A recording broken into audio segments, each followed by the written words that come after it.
Transmutation.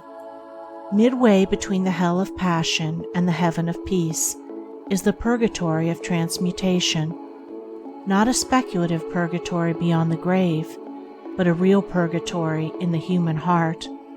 In its separating and purifying fire, the base metal of error is sifted away, and only the clarified gold of truth remains. When temptation has culminated in sorrow and deep perplexity, then the tempted one, strenuously striving for deliverance, finds that his moral servitude is entirely from himself. Instead of fighting against outer circumstances, he must alter inner conditions. The fight against outer things is necessary at the start. It is the only course which can be adopted at first, because of the prevailing ignorance of mental causation, but it never, of itself, brings about emancipation. What it does bring about is the knowledge of the mental cause of temptation. This knowledge of the mental cause of temptation leads to the transmutation of thought, and the transmutation of thought leads to the deliverance from the bondage of error. The preliminary fighting is a necessary stage in spiritual development, just as the crying and kicking of a helpless babe is necessary to its growth. But as the crying and kicking is not needed beyond the infant stage, so the fierce struggling with and falling under temptation ends when the knowledge of mental transmutation is acquired. The truly wise man, he who is enlightened in concerning the source and cause of temptation, does not fight against outward allurements. He abandons all desire for them. Thus they cease to be allurements, and the power of temptation is destroyed at its source. But this abandonment of unholy desire is not the final process. It is the beginning of a regenerative and transforming power, which, when patiently employed, leads to the clear and cloudless heights of spiritual enlightenment.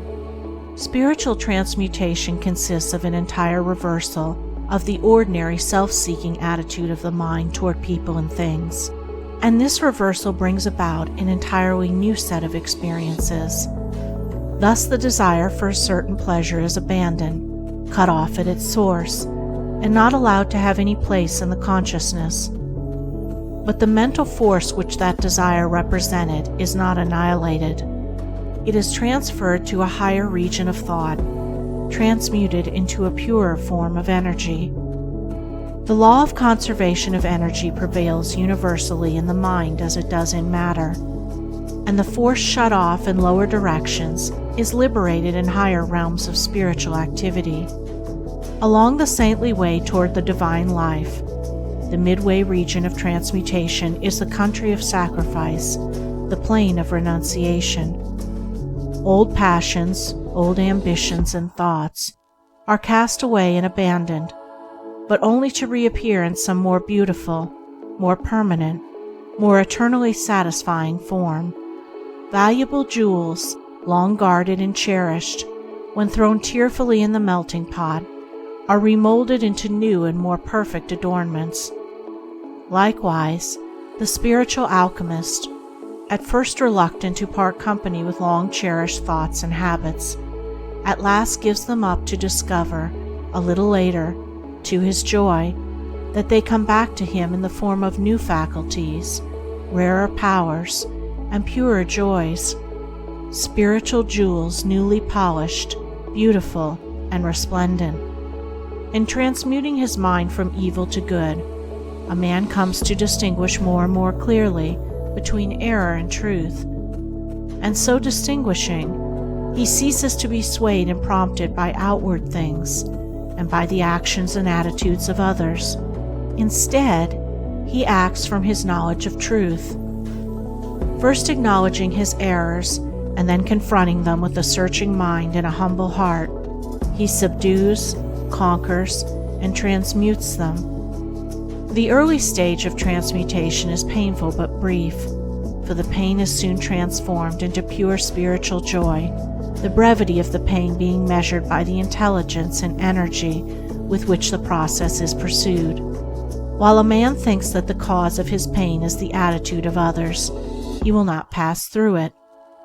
But when he perceives that its cause is in himself, then he will soon pass beyond it into joy. The unenlightened man allows himself to be disturbed, wounded, and overthrown by what he regards as the wrong attitude of others towards him. This is because the same wrong attitude is in himself.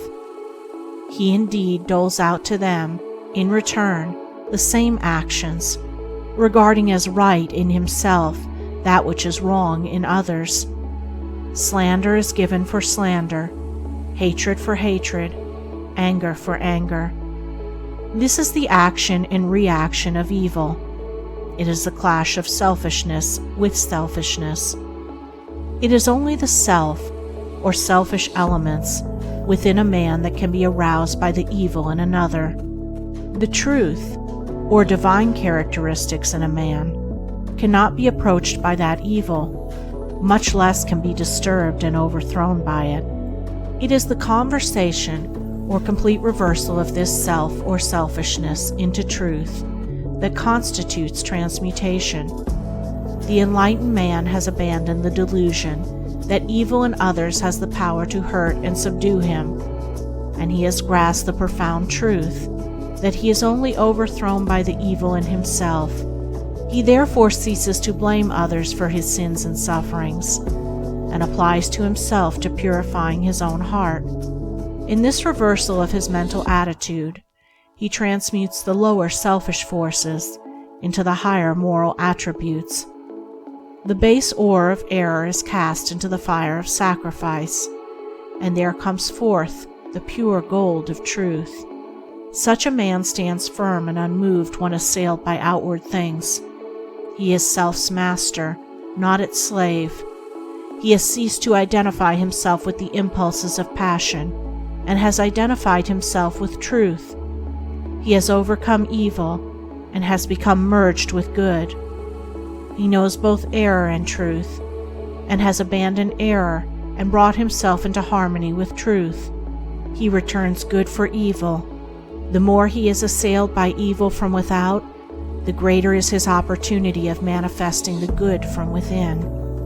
That which supremely differentiates the fool from the wise man is this: the fool meets passion with passion, hatred with hatred, and returns evil for evil, whereas the wise man meets passion with peace, hatred with love, and returns good for evil. Men inflict suffering upon themselves through the active instrumentality of their own unpurified nature. They rise into perfect peace in the measure that they purify their hearts. The mental energy which men waste in pursuing dark passions is all sufficient to enable them to reach the highest wisdom when it is turned in the right direction.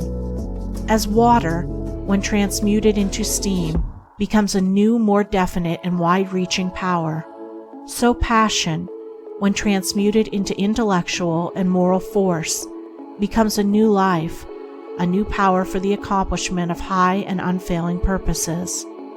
Mental forces, like molecular, have their opposite poles or modes of action. Where the negative pole is, there is also the positive. Where ignorance is, wisdom is possible. Where passion abounds, peace awaits. Where there is much suffering, much bliss is near. Sorrow is the negation of joy. Sin is the opposite of purity. Evil is the denial of good. Where there is an opposite, there is that which is opposed. The adverse evil, in its denial of the good, testifies to its presence. The one thing needful, therefore, is the turning around from the negative to the positive, the conversion of the heart from impure desires to pure aspirations, the transmutation of passional forces into moral powers. The wise purify their thoughts. They turn from bad deeds and do good deeds. They put error behind them and approach truth. Thus do they rise above the allurements of sin, above the torments of temptation, above the dark world of sorrow, and enter the divine consciousness, the transcendent life.